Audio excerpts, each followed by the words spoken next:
Hi everyone, Jane here. Thank you for watching my video today. Today I'm going to be using this colour palette from this colour palette book to create a beachy themed spread. So I was picking out some different materials and different mediums, I should say, using the colours in the book. I will list them in the description box below, all the things that I use. So I'm starting off in my Dylusions ledger journal, the square version, and I've taped off my edges and into a grid, and I'm using some of the Kuertake Gansai Tambi from the Art Nouveau set, and I'm doing some tipping of the colours and some swooshing. I was really trying to get a really watery sea themed sort of feel to this spread. So after I had allowed that to dry, I went back in with some of the other colours. So this one was Potter's Pink, and then I'm using Beige Grey. And I just wanted to try to be very, very fluid with this, very free and not putting too much thought into what I was creating. Once these had dried, I added some of the Distress Oxide spray in the Speckled egg colour, and I'm using it through this mesh stencil because I thought it had a sort of a bit like a net sort of look. I then wanted to add some stamping, and I decided to use these stamps from my own set called Lunar Moth. Even though it's a moth set, I thought they were quite sort of sea looking, a lot sort of bubbly looking. Now I'm using archival ink, and I'm using it in the Speckled egg, and then I also use the Salvaged Patina. Now it's very, very pale, so I'm not sure how much you can see. I could see it when I was stamping it, but they were very pale colours, but I did want it to sort of go into the background a bit. So I'm using the two different circles, and then I decided to add different bits and pieces to them, which didn't go quite as I wanted, which you will see in a moment.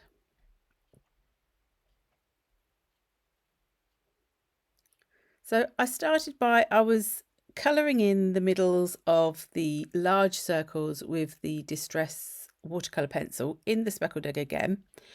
And this was fine, but it was very, very pale. It wasn't really showing up that much. And then the pencil broke. It's the first time I had one break. I think I was pressing it so hard because it was such a pale colour. I was trying to get more colour on there, and it just broke the pencil. But it's fine. A broken pencil still works. So then I thought, I know, I'm going to add some little marks with the Artex marker around the edge. And as I started doing it, I wasn't feeling it very much. It wasn't making me very happy. So then I went back in and decided to do more sort of sketchy lines instead of the marks, and just do that around all the large circles instead. So I got a bit looser with it. I had felt it had got a bit sort of tight. And then I wanted to add a bit of a darker colour in, so I added another Artex marker. You will see a bit of a theme with these circles through the course of this process. So then I decided to add in some Tempera paint stick. I just thought it would be a bit fun, so I just added a bit of the pink, and I was rubbing it in and just trying to get some different marks down now onto the page. So I just wanted to add some more marks with another one of the Tempera paint sticks, and so I went with this sort of aqua sort of blue type of colour. And at this point I decided this was when I wanted to remove my tape, so I could see what I had to work with, because I had an idea of what I wanted to do next. It did tear this paper a little bit. I mean, it's a mixed media paper, and I probably could have done with heating it a little bit more. Now, these are some images from the new Maremi Small Arts Collage book, Summer Stories. So I'd already cut these out in advance, and my idea was originally that I'd cut 8 images. I cut one of the sort of shell fairy, I'm going to call her, and then I'd cut 7 other shells. But when I put them down, I thought it was going to look a little bit silly and contrived if I just put one shell in each of the spaces. So I thought instead I would group them and just have 3 sort of little focal points, because I quite like the blocks that have nothing in them as well, because I like the background anyway. So I'm using my Liquitex Professional Matte Medium to just stick these down.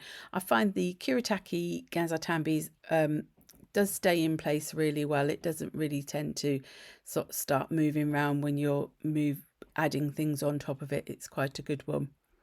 So I'm just making sure those are all sealed in. If I stuck something down and then I realised that I needed to put something else underneath, it's still quite easy whilst that medium is wet just to lift it up and just place what you need underneath.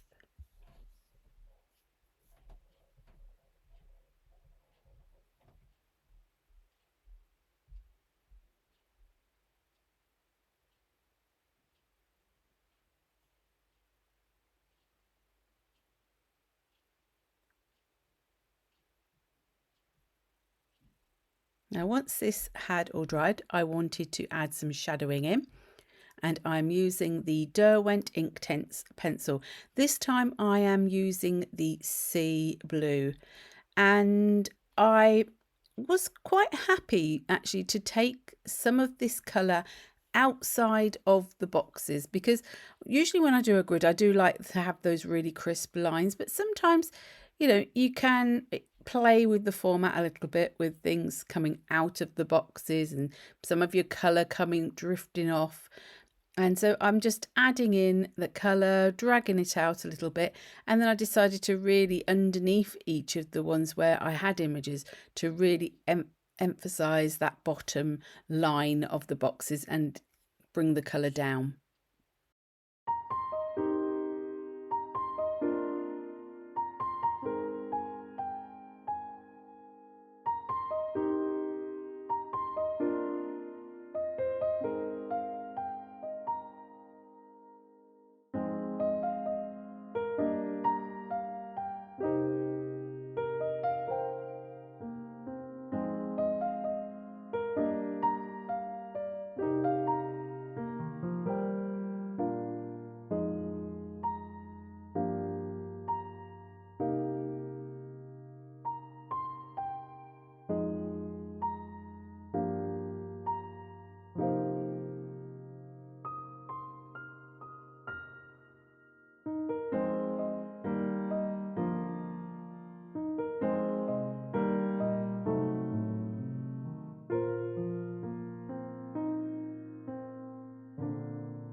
Once I'd put in all my shadowing, I realised I still wasn't entirely happy with these circles.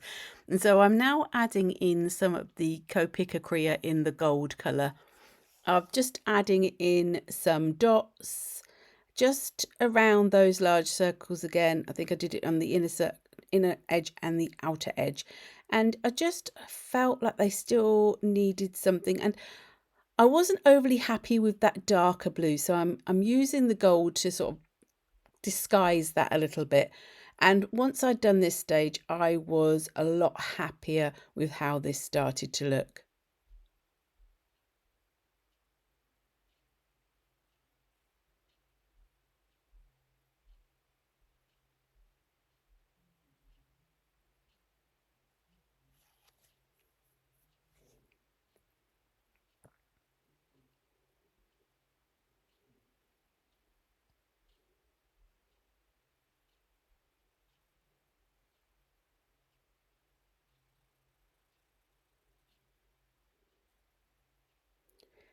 And I had got out this stamp earlier on, and I had thought, oh, I wasn't going to use it, but then I actually realized that it could add quite a nice little detail. So this is from the same Moth stamp that I used earlier with the circles. It's just sort of like some dangly lines, and I thought that it would be quite nice, sort of like a seaweedy maybe type sort of idea. And I'm using the Evergreen Bow Archival ink with this one.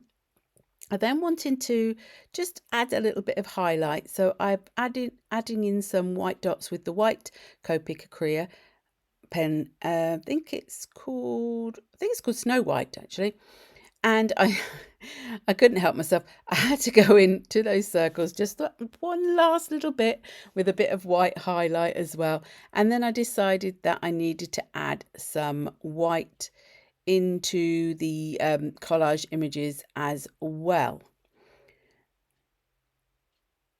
Now, when I added the whites to the eyes of the fairy, I actually realised that it had made quite a big blob onto each eye. But rather than panic, I decided to just leave it for a moment, let it dry, and then sort it out afterwards. So here I am, I'm just drying it off.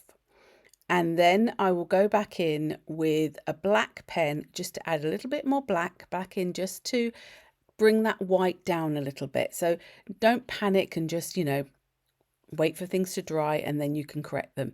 So here finally is my sentiment that I've taken also from the Summer Stories book, which I will stick on and add some quick sketching around the edges of, and then that will be my spread done. So thank you ever so much for watching. If you have enjoyed, do please give this video a thumbs up, and if you haven't already subscribed, if you could click that subscribe button would be fantastic. And until the next time, bye bye.